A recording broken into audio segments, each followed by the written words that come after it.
नमस्कार साथियों। और जैसा कि हम इस समय मार्ग खड़े हुए हैं, ये चारों तरफ एक बार देखिए, पूरी लोकेशन जंगल की है यहाँ पर। और इस समय यहाँ पर खड़े हुए हैं हम। ये रास्ता कुर्रैया के लिए जाती है यहाँ पर। और कुर्रैया वो ऐतिहासिक स्थल है जहाँ पर राजा बेन का किला और इत्यादि और मातिन का मेला बड़ा ही प्रसिद्ध है। और मैं इन्हीं घने जंगलों से गुजर करके जो मैं अब उस स्थान की ओर बढ़ रहा हूँ। मुझे ये जंगल पार करना पड़ेगा पूरा, और उसके बाद मैं उस स्थान पर, देव स्थल पर पहुंच पाऊंगा। चलिए, यहाँ से गुजरने के बाद आपको भी हम वो दुर्लभ जगह दिखाते हैं जिसको मातिन बोलते हैं।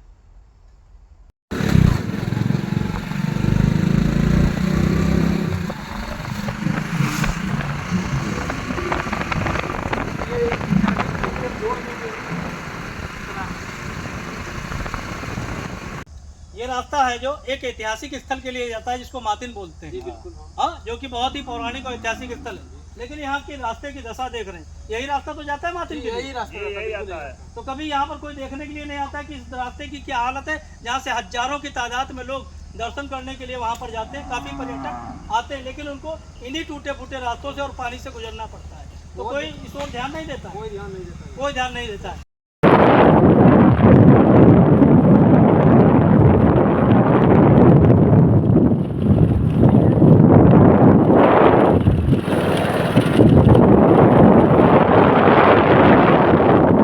नमस्कार साथियों। और मैं आज पहुंचा हूं कुर्रैया, जिसको कि मातिन के नाम से बोलते हैं। जनपद पीलीभीत है और यहाँ की ग्राम पंचायत है जो वो मातिन महादेव के नाम से जानी जाती है। और बड़ा ही पौराणिक और ऐतिहासिक स्थल है, क्योंकि इस स्थली के बारे में बताया जाता है ये तकरीबन महाभारत के समय का ये स्थान है जहाँ पर मैं आज पहुँचा हूँ। और काफ़ी किंवदंतियाँ और काफ़ी चीज़ें यहाँ की आज भी इस बात का सबूत देती है, गवाही देती है कि ये स्थल है जो बहुत ही प्राचीन स्थल है, लेकिन रख रखाव अच्छा ना होने के कारण आज ये जर्जर अवस्था में धीरे धीरे पहुँच रहा है। चलिए, मैं आगे चल कर के आपको पूरे स्थल का यहाँ पे दर्शन कराता हूँ। और यहाँ पर जो लोग सेवादार हैं, जो सेवा कर रहे हैं, उनसे भी बातचीत करेंगे कि इस स्थल का रख रखाव किस प्रकार से चल रहा है, सरकार इसमें क्या सहयोग कर रही है। चलिए, आपको दर्शन कराते हैं।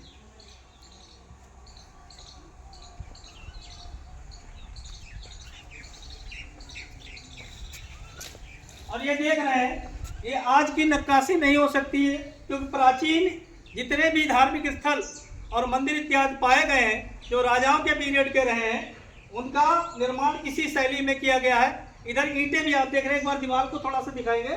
इस साइड में ये दीवार देख रहे हैं, ये आज की ईंटें नहीं है बल्कि प्राचीन ईंटें हैं। और कहा जाता है कि यहाँ पर किसी समय है जो बहुत ही प्रतापी और बड़े दयालु और बहुत ही ईमानदार सत्यवादी राजा हुए हैं, जिनका नाम था राजा बेन। और राजा बेन की 7 बेटियां थीं, और 7 बेटियां, लेकिन राजा बेन कभी भी अपने खजाने से एक पैसा नहीं लेते थे जनता का।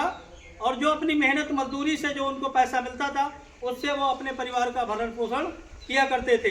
एक समय की बात है कि उनको अपने बेटियों और परिवार को खिलाने के लिए कुछ भी नहीं था उनके पास, तो वो अपनी बेटियों को लेकर के जंगल में चले गए थे। कहा, बेटियां चलिए, आप लोग यहीं पर बेर लगे हुए हैं, वो बेर खा लीजिए और उसी से अपना भरण पोषण कर लीजिए। राजा बहुत उदास थे, परेशान थे, और उन्होंने अपने हृदय पर पत्थर रख करके अपनी बेटियों को जंगल में छोड़ दिया जाता है। कहा जाता है कि उनकी बेटियां अंधेरा होने पर अपने पिताजी को पुकारती रही, रास्ता नहीं ढूंढ पाई, और अंतोगत्वा जंगल के अंदर एक कुआं था, उसी कुएं में 7 बेटियां कूद गई। बताते कि वो 7 बेटियां आगे चल करके मूर्ति में परिवर्तित हो गई और 7 देवियों के नाम से विख्यात हुई।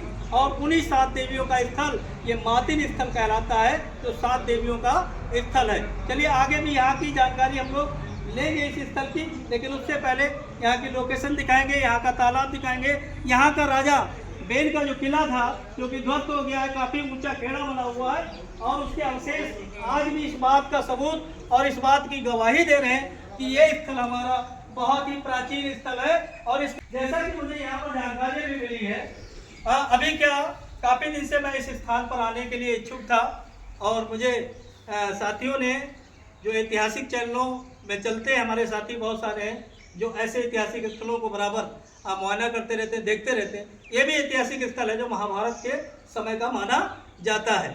तो मैं जो देख रहा हूँ यहाँ पर आज भी बहुत ज़्यादा अच्छी स्थिति मुझे नहीं यहाँ दिखाई दे रही है। जितेंद्र सिंह जी हैं तो बताते हैं कि राजा जो हुसैन थे वो भी क्षत्रिय वंश के थे और वो क्षत्रिय वंश है जो उसी वंश से आप भी बिलोंग करते हैं। तो कुछ ना कुछ थोड़ी सी जानकारी देंगे आप? जानकारी क्या है? क्या जो मैंने जो पीछे बात अभी बोली है कि उनका जो थोड़ा सा इतिहास खंगाला है, क्या वो इतिहास आपको सही लग रहा है या गलत लग रहा है? सही है, इतिहास सही है। तो जैसा कि जानकारी हमारे आदरणीय भैया दे रहे हैं कि जो मैं इतिहास यहाँ पर बता रहा हूँ आपको, वो इतिहास तकरीबन महाभारत के कालीन का है, लेकिन रख रखा। और ये देख रहे हैं ये राजा बेन का खुदाया हुआ वही तालाब है और जिसमें कि लोगों का ये मानना है कि देवी की इतनी ज़्यादा कृपा है यहाँ पर कि इस तालाब में स्नान करने मात्र से बहुत सारे रोग खत्म हो जाते थे, जिसमें खास तौर से कोई भी किसी को कोढ़ हो जाता था तो वो कोढ़ अवश्य यहाँ पर ख़त्म हो जाता था। और यहाँ पर कुछ अवशेष भी पड़े हैं, चलिए मैं आपको दिखा रहा हूँ। कुछ अवशेष हैं जो शायद इस बात की कुछ गवाही दें। चलिए मैं आपको कुछ दिखाता हूँ यहाँ पर। ये देखिए ईंट है, इतनी चौड़ी ईंट। ये ईंट आज की नहीं है, ये महाभारत के समय की इस प्रकार की ईंटें किलों में मिली है। जैसा कि अभी गोला गोकर्णनाथ में सुरंग के ऊपर मैंने जो वीडियो दिखाई थी उसमें भी इसी प्रकार की ईंटें हैं जो मिली हैं, लेकिन पुरातत्व विभाग ने उसमें किस प्रकार का निर्णय लिया मैं नहीं बता सकता हूँ, लेकिन साक्ष्य के आधार पर है जो जैसी ईंट यहाँ पर ये चौड़ी दिखाई दे रही है वैसी ही ईंट वहाँ पर भी प्राप्त हुई है। और बहुत सारे महाभारत कालीन के जो स्थल है वहाँ पर मैंने इसी प्रकार की ईंटें पाई है जो यहाँ पर आज भी सबूत के तौर पर सामने पड़ी हुई बहुत सारी ईंटें हैं, एक आधी ईंटें नहीं है। मैं आपको और भी ईंटें दिखाता हूँ यहाँ पर। ये देख रहे हैं, ये देखिए ईंट उसी प्रकार की ईंट है।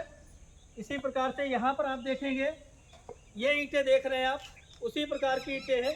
ऐसी ईंटें आपको दूसरे स्थलों पर नहीं मिलेगी।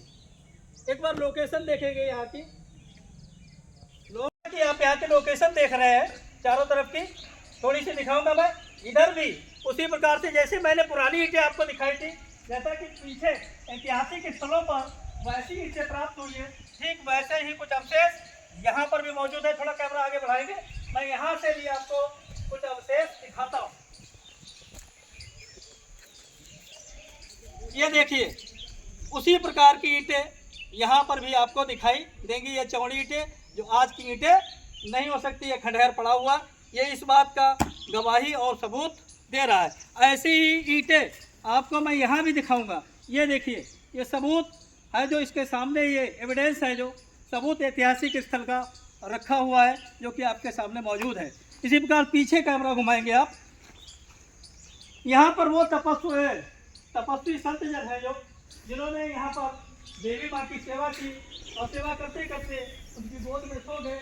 उन लोगों के कुछ समाधि स्थल भी यहाँ पर बने हुए हैं, जिन पर पत्थर भी लगे हुए हैं। इस साइड में भी देख रहे हैं, थोड़ा सा ये दिखाएंगे, ये भी देख रहे हैं आप। ये आज के समय की इमारत नहीं हो सकती है, ये तो बिल्कुल सत्य है कि आज के दौर का ये नहीं है। ये हमारे प्राचीन ऐतिहासिक की ओर है जो बड़ी तेजी से बढ़ कर के गवाही दे रहा है। और यहाँ की एक एक चीज जिंदा सबूत के तौर पर यहाँ हमें एक एक अंग, यहाँ का एक एक अंश है जो वो गवाही दे रहा है। इस साइड में ये जितने भी खेत और बागें पड़ी हुई है ये सब ऊंचे टिल्ले टाइप के बने हुए हैं। और देख रहे हैं आप ये प्राचीन स्थल जो कि मातिन में हम खड़े हुए कोरिया में, क्या स्थिति है। ऐसी पुरानी बिल्डिंग, एक बार लोकेशन पूरी देखेंगे, ध्वस्त हो चुकी है बिल्डिंगें, इमारतें यहाँ की। यहाँ का इतिहास धीरे धीरे विलुप्त होता जा रहा है। और देखिए कभी किसी समय यहाँ पर ही राजा बेन का है जो किला इत्यादि हुआ करता था, और उसकी बहुत सारी सबूत ये है कि ऐसे ईंट के टुकड़े हैं जो यहाँ पर चारों तरफ खेतों में निकलते रहते हैं, और जिसकी वजह से है जो यहाँ का साक्ष्य मिलता है। अगर पुरातत्व विभाग यहाँ पर अगर इसको सही तरीके से यहाँ पर चेक किया जाए, पुरातत्व विभाग की टीम चेक करे, बहुत सारे साक्ष्य यहाँ पर है जो महाभारत कालीन के जो है मिल जाएंगे। ऐसे ही ईंट के जमाव वाला आपको हर यहाँ के जितने भी खेत हैं उन खेतों के किनारे आपको ईंटों के टुकड़े मिलेंगे। यहाँ पर देखिए एक ये सांप इत्यादि भी यहाँ पर बहुत जहरीले पाए जाते हैं। ये देखिए एक भार है यहाँ पर, थोड़ा आगे बढ़ेंगे, थोड़ा आगे बढ़ेंगे, क्योंकि सांपों का भी यहाँ पर बहुत प्रकोप है। आप देख रहे हैं ये भार भी बनी और ये नीचे निकाला कैमरा लगाना, देखिए यहाँ पर ये पूरी केचुल पड़ी हुई है। हाँ, और ये भार भी है, यहाँ पर आना है जो खतरे से खाली भी नहीं है। और देख रहे हैं ये अजीब टाइप की चीज़ें यहाँ पर मिल रही हैं, ठीक, जो इधर उधर पड़ी हुई मिल जाती है, जिनका कोई साक्ष्य सबूत नहीं मिल रहा है। क्या है ये मैं भी नहीं बता सकता हूँ, ये कौन चीज़ है, किस चीज़ की जड़ है, क्या नहीं है, क्योंकि इसको तो पुरातत्व विभाग ही चेक करके बता सकता है। हाँ, लेकिन मैं इसको साक्ष्य के तौर पर अपने साथ में लिए जा रहा हूँ। और चलिए आगे भी आपको दूसरे खेत है वहाँ पर भी मैं दिखाता हूँ कि किस तरीके से यहाँ पर खेतों में बहुत सारी किले की ईंटें निकलती है। और कहा जाता है कि बरसात में यहाँ पर सोने चांदी इत्यादि के सिक्के इत्यादि भी मिलते हैं। बहुत से लोगों को है जो हीरे जवाहरात वगैरह भी बहुत चीज़ें यहाँ पर प्राप्त हुई है। हाँ, मेरे साथ में कुछ भैया लोग यहाँ खड़े हैं। क्यों भैया, आप पहचान सकते हैं ये क्या है? नहीं सर, मुझे नहीं नहीं, मालूम, आज आपको पहली पता बार है। देखे हैं। अच्छा, क्यों सुनते हैं, लोग कहते हैं कि बरसात में यहाँ पर ईंटें, तो मैं हर खेत में देख रहा हूँ, क्या बरसात के समय में लोग बताते हैं कि कुछ ना कुछ ज्वेलरी इत्यादि भी लोगों को मिल जाती है, तो क्या ये बात सही है? सही है, तो भैया ये सबूत दे रहे हैं कि ऐसा यहाँ पर होता है। चलिए आगे भी मैं आपको दिखाता हूँ। और ये मातिन का है जो सरोवर, जिसको अब नाम दे दिया गया सरकार की ओर से अमृत सरोवर, और इस पे है जो बताता तालाब है। चलिए मैं आपको नीचे भी दिखाता हूँ। यहाँ पर यहाँ से एक बार पूरा इसको कवर करेंगे, थोड़ा नीचे से उतर के, नीचे गाय लगी हुई, थोड़ा ध्यान से उतरना। यहाँ फिर एक बार पूरा लोकेशन वहाँ से ऐसे ट्रेस करो। काफ़ी दूर में ये तालाब है जो किलोमीटरों में चला जाता है। मातिन का तालाब ये दिखाना थोड़ा किलोमीटरों में है। बताते हैं जनप्रतिनिधियों के पास इसके जीर्णोद्धार का काफ़ी पैसा आ चुका है, लेकिन यहाँ पर घास फूस और इसी प्रकार से सब कबाड़ खड़ा हुआ है। किसी प्रकार का है जो सौंदर्यीकरण विशेष नहीं दिख रहा है, केवल है जो यहाँ पर सरकारी बोर्ड इत्यादि केवल लगे हुए हैं। एक पत्थर भी बाहर लगा हुआ है, चलिए मैं उस पत्थर को भी दिखाता हूँ।